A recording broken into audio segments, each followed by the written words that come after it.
So there are a lot of nuances with breast cancer treatment. It's just that you should know that treatment is available. Treatment in the form of surgery, radiotherapy, chemotherapy, they are all available. So you go to your doctor, you do not stay at home.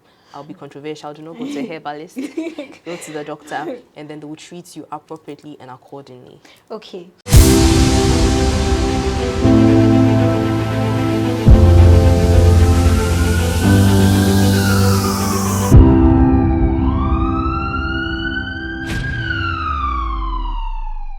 It's fake October again, and just as we do every year, this year it is October, so we are talking breast cancer. When you hear Breast Cancer Awareness Month, it's just to create awareness about the fact that anybody at all, whether male, female, yes, can get breast cancer. Today I'm here with an expert, a medical professional, who is Dr. Erica Ntiamwa-Mensah. She's going to help us delve into the issues that come up just because there's a condition called breast cancer. My name is Stella Jejom Sogli. This is Health Focus on Ghanaweb TV.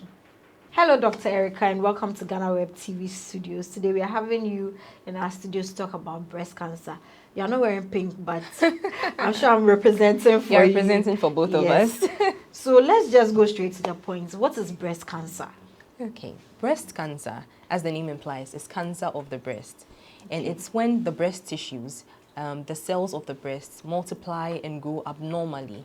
That's what we term as breast cancer. So it's a condition where it's cancer of the breast, the cells or the tissues of the breast, they multiply, they divide, and they grow abnormally, leading to the signs and symptoms and the condition that we've all come to know as breast cancer. Okay, so whenever I talk about cancer, I get a bit overwhelmed by the fact that cancer doesn't have any major cause. You can just, some cells in your body, like you said, can just decide to grow abnormally. Then you have cancer. So what are some of the signs and symptoms of breast cancer especially? Cancer, as you said, doesn't have any cause. It has risk factors. Okay. So there are some things that you do that will predispose you to having it, but there's no specific cause. Now, with breast cancer, at the very early onset, you may not experience any signs or symptoms. Okay. But later on, some of the things that you may experience is you may experience a lump in your breast. Okay. You may experience pain or tenderness. Sometimes you may have some nipple discharge that may be bloody. You may see some sores or some ulcers around the breast. And then sometimes there's what we describe as peau d'orange. Like your breast would have an appearance like an orange peel. You see how the orange peel has small holes inside? You may see your breast looking like that. You may see that when you stand in front of the mirror, your breast, the size, one breast is quite bigger than the other. There's a change in the size, there's a change in the shape. The surface looks very different, okay? And then you may just notice generalized symptoms, like you're feeling weaker, you're losing weight.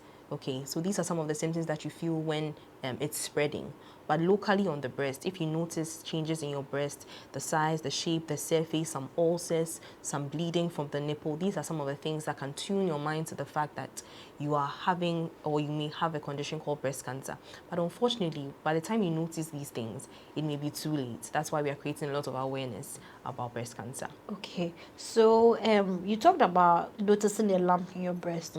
If anybody who is a lady and has started developing could attest, there are already lumps in our breast. So which kind of lump do you classify as cancerous? All right. Now you can't, although there are certain characteristics of lumps that will give a clinician an idea that this is more likely to be benign. Benign meaning it's not cancerous, or malignant meaning it's cancerous. A clinician can have an idea based on the characteristics of the lump. However, as a lady, we talk about breast awareness. You have to know your breast. In all my teachings, in all my going to schools and the rest, I tell the girls that you have to know your breast. As you said, as a lady, your breast has lumps. You are aware of this. You know your breast. So when you notice any lump or any change in your breast, aside your normal texture, feel of your breast, you notice that there is something different. Okay, so the first thing is breast awareness. You know your breast. And now when there is any lump or there is any change, you'll be able to pick it up.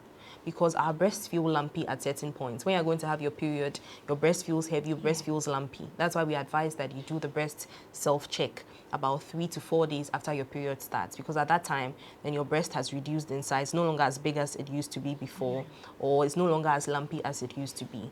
So know your breast. If you know your breast, when there's a change in your breast, you'll be able to pick it up. Okay. So you also talked about the fact that by the time you notice all those symptoms, it means that you are far gone, or it may be a little too late. So how early is early detection?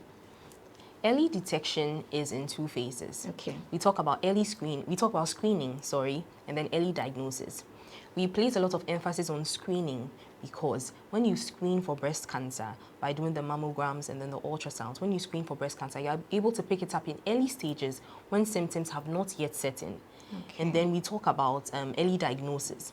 That's when immediately you start experiencing the signs and symptoms, you reach out to a doctor, you go to a health facility, and they're able to pick it up early, at an early stage where you're experiencing the signs and symptoms. So early detection is in those two phases. Early screening, we are all walking around, we go and screen, and we're like, oh no, when we checked this person's test, we noticed this, so let's do this about it. Or someone has walked in, okay, I feel that my breast, I'm feeling a lump, or I'm noticing some changes in my breast. Can we please do this test? Can we do this test? You run the test, then you notice, and then you treat early. So that is early detection. But in early detection, we are pleading for early screening because with early diagnosis, it's still early, but it's not as early as when you pick it up, when there are no signs and symptoms and the disease is in its very early stages. Okay, so it means that the cancer can be available, but you've not developed any lumps in your breast. Nothing is showing that. It means that it can be there, but you will not. So the cancer starts at a cellular level. Okay. So it starts with cells. So by the time that the cells are messing up, dividing and multiplying abnormally, physically you may not be able to feel anything. Okay. But with the test, they may be able to pick something up. Do you understand? So by the time you experience the signs and symptoms, it may be that you are now having a full-blown disease that is at a bit more of an advanced stage than before. Okay, so we are talking about early screening, early detection. What are some of the ways that a lady or a woman, even men, these days they are harming on the fact that men can also get breast cancer, so they should check. But that's 1% of men, so it's true, but okay, it's a very small percentage. Let me digress. What kind of men are supposed to be careful? Because I heard the more breast muscles you have, the more you can, the more your risk of getting breast cancer. So as a man, if you have big breasts, doesn't mean that you should be. No, that's not that Okay. not necessarily. That's not Exactly. it. But men who must also take note of it. In fact, majority of men will never have breast cancer in their life. It's just a small percentage. But if you have a family history, you have a sister, you have a mother who has had breast cancer, ovarian cancer, there's a family history, that's something that you may think of. But it's not something that it rarely happens in men. Okay, so that's why we put a lot of focus on women, because one of the greatest risk factors is just being a female. Wow. Yes. That's not nice to hear what I mean. Yeah, so let's move on to some of the risk factors, because there are lots of things that can put you at risk. Apart from the fact that you're a female, there are lots of things that can put you at risk of getting breast cancer. So let's get into that. Okay. Now with the risk factors, we'll talk about it in two folds. Modifiable and non-modifiable. Okay. Modifiable means there is something you can do about it. Non-modifiable means that there is nothing you can do. Okay, these days there are funny things, but there's nothing you can do. So number one is being a female. What can you do about it? Even if you go and do all sorts of things, genetically, you're a female. Okay, so number one is being a woman, being a female. Now, the second one that I would like to talk about that you cannot really do much about is the age of menstruation. Early onset menstruation also increases the risk. Late onset menopause. Okay, and if you have a family history, a first degree relative, the mother, a sister, there is nothing that you can do about it, but this is a risk factor as well. Another risk factor has to do with childbirth and breastfeeding. You may be able to do something about that, but not really. Who can plan in time and necessarily know that they'll be able to have this number of children to Even know? if you plan to have at 25 and it Yes, doesn't happen, it doesn't what come will you do? exactly. So I would also like to put it under that. So these are things that you may not be able to do anything about, but they put you at risk. Then we have the modifiable ones. That is something you and I can do to make sure that our risk is reduced. One of them is alcohol intake, reducing your alcohol intake. I don't think there is any benefit of alcohol in the human body. Sure? Alcohol intake, no. The red wine, the body needs a small amount of alcohol. Please. It's not true. No. Oh, Alcohol, some people argue with you. Oh. I know that some people argue, but there have been a lot of studies that have come up recently to show that even the red wine that we are saying, or taking alcohol in bits and pieces, there isn't any cumulative benefit but it even gives you a higher risk of certain diseases. So Okay. alcohol. I know. I know this thing I'm about to say. Say it. I'll still say it anyways. I know some doctors at a particular hospital in this country. They like beer. They like beer, Papa. Do what I say. Don't do as I do. Hey, Do what we are as saying. a doctor. Yes, we are telling you what to do. We are educating the public. We are also trying to live that kind of life, but we are educating. We're telling what's best for you. So do as we are saying. We are mandated to tell You know, the sometimes best. we are So custodians of some of those things. Sometimes some people look at them and they're like, even if doctors are doing it, who am I that I can't do some? See, you are your first doctor. So if your doctor tells you that do this, you are your first doctor for yourself, custodian of your own life. Hey, wow. Know that. Please, My there's no doctor is- benefit to drinking alcohol. Don't let anybody lie. Don't Even let if you anyone- see a doctor doing it. Yes, no. Seeing a doctor do it doesn't mean that it's It's a good beneficial. thing. Okay, Yeah, that's true. all right. Another one is smoking. Okay. Another one is smoking. Not just smoking cigarettes, the shisha, the tobacco, and all of that has The come. balloon. There are balloons. Oh, you don't know about it? I didn't know that. Oh, don't do that. If there are balloons, then there are balloons, all those things. So smoking is another thing. Then we also have physical activity. If you're not, if you're physically inactive, okay, there's also a slight increase in the risk, and obesity as well. So these are things that we can do something about. And then the other risk factors, which are non-modifiable, you are born with them or you are victim to your circumstances. So you can't really do something about it. So these are some of the risk factors. Okay, but we're about there to are no go- causes, but risk factors. Sure. So we're about to go on a break. But before Okay. we go, what kinds of women or at what age are you at risk of getting breast cancer? Or once you start developing breast? The first thing is being a woman. That's being a female. Yeah, so I mean, that's like, the first at risk what factor. stage Yes. as a woman? All right. But Yeah. studies have shown that majority of breast cancer patients are over the age of 50. There have been new incidents or a rise in breast cancer patients being below the age of 50, that's 40 to 50 years, but majority worldwide are above the age of 50. Rarely would you find a very young lady in her teens or early 20s having breast cancer. It occurs, but then that is not the epidemiology, that's not the nature of the disease. Most often it's in elderly women or middle age and above. Yes, so. Okay, so I know some people my age or even quite younger than me that have discovered some lumps in their breasts before. What may be the cause of that? Because they are still young. They're still young. So breast lumps do not equate to breast cancer. Okay. Having a breast lump doesn't mean you have breast cancer. What if it's hard? Breast lump is not equal to breast cancer. There are lumps that are benign, meaning that they are not cancerous. The doctor can still take it out, test it in the lab, give you the results and tell you that this is benign, you have nothing to worry about. There are lots of them. There are some that even increase around your menstrual cycle and then they'll reduce in size. There are some that are painful. There are some that can become very, very huge, okay? But then they are not cancerous. And then there are some that are also cancerous. So having a lump doesn't mean that you have breast cancer. The moment you detect a lump, you go to the hospital, the doctor would examine you, do the necessary tests. If he has to take some of the lumps out, you do that. Send it for histopathology. It will come back and you know exactly the type of lump it is, what it contains, and then the treatment. So majority of younger women may have breast lumps, but they may be fibroadenomas and things like that, which are not cancerous, okay? And most of them do not even turn into cancer. So young women do have lumps, but having a lump doesn't mean you have breast cancer. Okay, having a lump doesn't mean you have breast cancer. Yeah. You talked about removing it.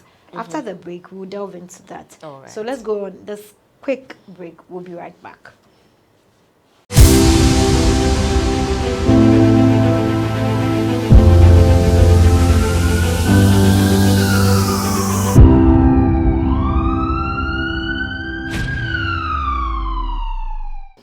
Welcome back from that quick break. It's still the health focus here on Ghanaweb TV, and I'm still here with my guest, Dr. Erica Ntiamoa-Mensah. Before the break, we were talking about the types of lumps that we have in the breast. Some can be benign, like she said, and some can be malignant, meaning that they are cancerous.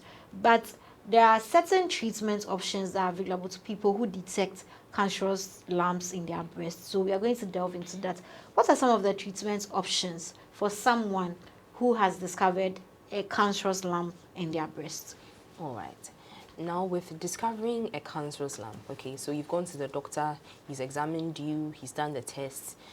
They may have taken some of the lump out or a piece of the lump for histopathology come out. You know that it's cancerous, right? So there's radiation therapy, there is chemotherapy, and then there's also surgery to take out the lumps, or sometimes they can even take out the breast, or if it's extending to some parts of the armpit, they can take out those tissues.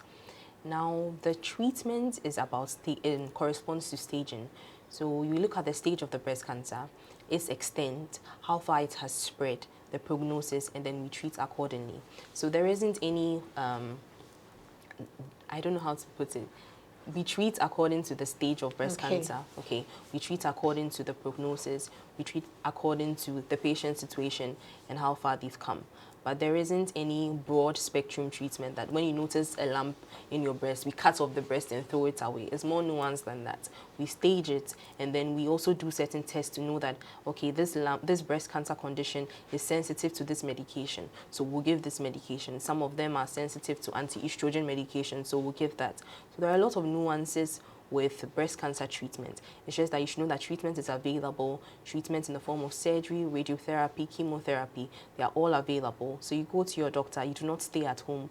I'll be controversial, do not go to a herbalist. Go to the doctor, and then they will treat you appropriately and accordingly. Okay, so once you discover that, and then there are treatment options, most times people have said, or in the years that I've read about breast cancer, some people advise that taking off the breast entirely reduces your risk drastically, because once the tissues are still there, once you still have breast, the cancer can come back. How true is that? So that's not an entirely true statement. You have to notice the stage of the breast cancer. You have to notice the type of the breast, how it responds to treatment. Okay, so with a mastectomy, we have a mastectomy that they take out the entire breast, sometimes even the nipple. Sometimes they just take out the breast tissue that is containing the lumps or those cancerous cells as well. Okay, so it's not necessarily the fact that the moment you have breast cancer, you have to take out the entire breast. As I said, it's more nuanced than that. So you go to the doctor, and based on what he's seeing and based on the treatment options available, he will discuss them with you, and you know the way forward. A lot of women become scared when they think about breast cancer, think of the diagnosis, because they believe that we are going to cut off their entire breast. But that may not be the case. They may take out the lumps, they may take out certain tissues, they may conserve some of the breast. There are so many ways to go about it. So breast cancer doesn't equate to removing the whole breast and deforming that part of the body. Okay, so if let's say, for example, someone whose direct relative, like you mentioned, a first degree relative has breast cancer, like her mom, and then she's growing up, she has developed breast, she found a lump in her breast, and then they've taken that lump out. In her mind, she's still at risk of developing breast cancer again. What if the person says, okay, do mastectomy for me? Is it an option that you can? Yes, so there's something prophylactic mastectomy. I don't know, there's this actress called Angelina Jolie. I don't know if she did that. She knew that she had a family history of breast cancer, so she had a mastectomy. She did that, and then to reduce her risk. Okay, yes, but it's not something that I'll say is too common. Rather, if you have a risk factor like that, the first degree relative, we would be doing more screening, maybe yearly mammograms, something like that. It's not too common for women to offer willingly to remove their breast, right? Yes, but it's an option that is available. It is there. It's not something I've seen commonly, but it's something that exists. People have done it. So, yeah. Okay, I know this may sound a bit some way, but breast cancer treatment, how strenuous is it on an individual? Not to scare anyone, but just to create the awareness that maybe it's not too big of a deal. You should get the treatments that you want. Is it like, sometimes when people start chemo, their hair start falling off, they lose weight, they become inactive for some time. Like, are those all things that like you may go through just because you've discovered that you have breast cancer? Okay, now the diagnosis of cancer itself is heavy. The moment you tell someone that they have cancer, they feel like their world has shut down. But there is hope. It's not necessarily the case. And then when you talk about treatment, apart from the monetary aspects of spending money to buy medication, Is it expensive? well, define expensive, but it's relative. yes, it's relative. Okay. Apart from spending money to buy medication, the emotional toll of even being told you have cancer, if the cancer has progressed or you're at a certain stage where you need a lot of help, the family members around you helping you, that social capital, and the medication and the treatment and the radiotherapy also has its side effects. It's not easy. But if it's something that will treat you and give you life, once there's life, there's hope. So we'll go through it so that we can have life. Okay. So, as a breastfeeding mom, if you discover that there's a cancerous lump in your breast, this is after the doctor has confirmed that, what would you do? Do you still continue breastfeeding? Okay. A breastfeeding mom who discovers that she has breast cancer. Yeah. Fortunately, there are so many formulations to feed the child, right? Okay. But it doesn't mean that the breast cancer, because you have breast cancer, you're going to pass it on to the child. Okay, so that through goes the breast to say milk that it's or through the breastfeeding. non-communicable. No, it's not an infection. It's not a cold or something like that, right? It's just that some of the treatment modalities, the medication that you may take, the radiotherapy and all that, may not be suitable for breastfeeding. So you may have to switch to some formulas or other types of feeding so that baby would be fine and mother can also take care of herself. But if the understanding is that when you're breastfeeding, you can, baby can get it, that may not be the case. But with breast cancer, in some of the symptoms that you may experience, the bleeding from the nipple, the ulceration around the breast, the pain and the tenderness, I don't think you may even be comfortable to be breastfeeding in the first place. Okay, so this thing has been bugging my brain for some time. You are talking about first degree relatives having breast cancer. What if someone has given birth and then her child is about 20 years old or 25? That's when she discovers that she has breast cancer.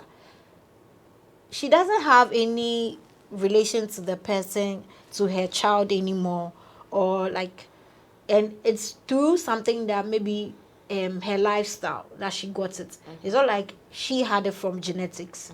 So what's the correlation between the two, that her 25-year-old girl child may also be at risk of getting breast cancer? Okay, when we talk about the family history, it's genetics at play. So there are genes, we call them BRCA1 gene, BRCA2 genes. These genes, if someone has breast cancer and they detect that they have these genetic mutations, then they are at risk, and their first or second degree relatives are also at risk. However, the genetics of breast cancer is not the only thing. There are other risk factors.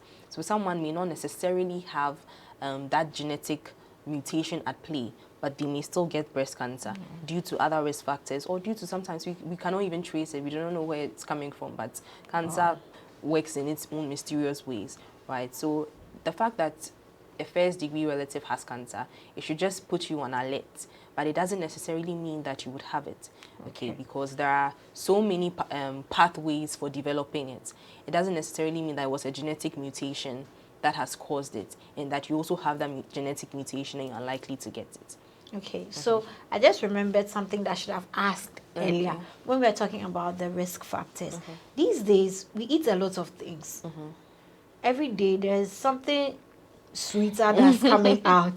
Try to outplay the already sweet things that we have these days. Is a craze for boba tea. And that thing has a lot of sugar, has a lot of things that they used to do it. Shawarma, we are eating pizzas. Hey, we are this girl eating, is calling me out. we are eating things. So like, it's like we are slowly moving away from Our living local healthy. diets, living healthy. Yes.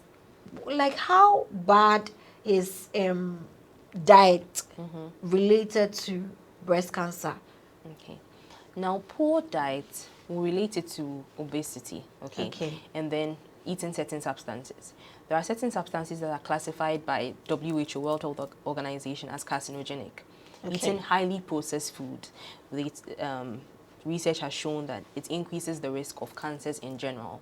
So moving your diet to more processed foods, more refined foods, our fast foods, our takeaways and all that, it's not healthy in general. Predisposes us to a lot of diseases, cardiovascular diseases, cancers in general, and things like that. So like you're saying, we are shifting away from our locals to that, and that is quite worrying. Okay, and then when we talk about obesity and then breast cancer, so we talked about diet. Yeah. Now we'll talk about physical inactivity and obesity and breast cancer. With breast cancer, I think I had that discussion with you before the show, that there are some types of breast cancer that are sensitive to certain hormones like estrogen. When with obesity, there is peripheral conversion of estrogen in the fat cells. Okay, Hey, Doc, so you're using big words. I have to, so you see that. I've said some, but I have to also say some. Okay, so with obesity, let's say that you may have more estrogen, if I should put it that way. The obesity, you may have some higher levels of estrogen. Okay, and some of these breast cancer cells too, they like the estrogen. So then you are more predisposed to having it. Okay. Apart from that too, we would like to think that with people who are obese, they have bad diets, they do not eat well, they may eat some of these highly processed foods that we are terming as carcinogenic. So when we put along that very long correlation, then we talk about that risk factor as well, that maybe obesity is also a risk factor. So diet is important. It's very, very important. What you eat is who you are in general, not just in relation to cancers, but you eat well and then you live well. Okay, so sometimes people who are not obese think they can get away with everything. What if you are eating junk, but you're not becoming obese, or you're not gaining weight to get to obesity? Are you somehow like relieved from some of those things? Because some people think, oh, me, I eat anything, but I still have flat stomach. I'm still very slim. Like you and I. I didn't want to say it, but as you said it. But I mean, as for me, I take very good care of my diet. It's very important to me. But some people like to think that once I'm not gaining weight, you can't see it. So I'm okay. It's not just about gaining weight or putting on the weight, but it's also about what you're putting into your body. So it's very important to eat well, eat good things, eat things that are not too highly processed, eat things that are not too refined, too highly refined. So our fruits, our vegetables, and lots of our local foods are also very good to eat. Okay, so it's not just about the gaining weight, but sometimes the contents that you're putting in your body, very highly inflammatory food substances. You may not go fat, okay, but your body may face the consequences of your actions, what you are eating in. So being obese, sometimes you may have someone who is bigger. They may be very healthy than a slim person sitting by them. So that's not always the case. Okay, so we're about to wrap up, but how often do you think that we should examine our breast, visit the clinic, visit the doctor, and check our breast? We should, with breast self-examination, I would say that you should do it every month. Okay, about 3 to 4 days after your period starts, you should examine your breast. You should know your breast itself. You should know how your breast feels like, how your breast looks like, and all that. And then you should examine your breast every month. Aside that too, when you reach the age of 40, you should start undergoing breast screening exercise. You should go to the hospital, and then there will be a breast screening for you. They can do an examination. They can do a mammogram. In younger women, we do not recommend mammograms because the breast tissue is usually very, very dense. So the mammogram is not able to pick things up properly. That's why at certain ages, later ages 40 and above, and we recommend the yearly or 2 yearly mammograms. Okay. Aside that too, if you know that you're at a higher risk, you have a mother, you have a sister, you have an auntie who had breast cancer, you go to the hospital. Even if you are younger in age, go to the hospital, you talk to your doctor. There will be screening regimens that will be available for you so that you keep track. Maybe a yearly mammogram, you know what you're doing, you know, and you examine your breast yourself at home so that when you notice any change, you'll be able to go to the hospital. Early detection saves lives. So early detection saves lives. Before I let you go, yesterday I was looking for questions while I was preparing for this interview. So I asked someone, and the person said they want to know if there's any relationship between sexual promiscuity and breast cancer. Because they say that if you let boys play with your breast too much, you can get breast cancer. I don't know of any research that has shown that there is a relation between someone playing with your breast and breast cancer. Okay, so it's not documented about sexual promiscuity, sometimes it may mean that you are taking certain things. You are taking contraceptives. You are trying to do birth control. I wouldn't like you to continue on that tangent. Sexual promiscuity has nothing to do with birth control, contraceptives. Because you are promiscuous, very, very different. Because you are promiscuous, you take some people take contraceptives like toffee. Okay, maybe you're talking about emergency contraceptives. Yes. But then once you're sexually active, you have to take contraceptives if you do not want to get pregnant. So not necessarily emergency contraceptives, but you have to go to the hospital and be on a contraceptive because you're sexually active. You do not want to get pregnant. We do not recommend that you get pregnant, abort. Okay. So be on a contraceptive. So that one, I'm fine with them. Yes. Okay, once but you're sexually active, be on a contraceptive. Abusing if you don't want. contraceptives does not like increase your risk of getting breast so cancer. combined oral contraceptives or certain hormonal contraceptives also increase the risk of breast cancer. Okay, studies have shown that it's well documented with research, but it shows that from the moment that they stop, after a number of years, they drop their risk to someone who has never even taken such contraceptives before. So it's not about emergency contraceptives. It's the oral pills that we take. It can give you a higher risk. Some of them have estrogen inside as well. They are combined pills. But it has nothing to do with... Interestingly, most of the people who are on contraceptives are married women and our mothers and the rest. So are you sure? It has nothing to do with promiscuity. Stop that. Thank you very much. You're welcome. I wanted to ask something else, but we were talking about pregnancy, early giving birth early and breastfeeding. They lower your risk. What age do you consider ideal for a woman to have children? What age do I consider ideal for a woman to have children? Or to start? After 30, a woman's fertility gradually declines after 30. And below the age of 20, as a teenager and as a child, apart from the legal ramifications, the body is also not fully equipped to be able to produce a child. You will get pregnant and give birth all right, but you are at a higher risk of certain diseases, preeclampsia and all those things at the extremes of ages. When you are very young, when you are very old, these are some of the risks that you have. So I would say that looking at normal Ghanaian life, going to school and all those things, maybe between the ages of 24 and 30, they are prime ages for having a child. It will be good to have a child within that time. But it's practicality in our lives. I don't know about that. But but your body will be happy with you if doing you do that. Your body will be happy with you doing that. And it also lowers your risk of getting breast cancer. Yes. Giving birth, carrying a child to term, breastfeeding. These are some protective factors. Although giving birth earlier, has its own protective factor, it's not necessarily giving birth. The number of children, having 1, 2, 3 children, it's a protective factor. Breastfeeding, it's a protective factor. So it's not just about the age, but it's about the hormonal interplay with pregnancy and then with breastfeeding. Wow. Wow. So give birth tomorrow. Oh, I'll think about it. That's been very insightful. I mean, you've answered all my questions very well, and I think basically these are some of the things that we should have at our fingertips as women, as people who generally have breasts, so that we can reduce our risk of getting any cancer at all, even breast cancer. This is Health Focus on Ghanaweb TV. My name is Stella Jejam Sugli, and I did this with Dr.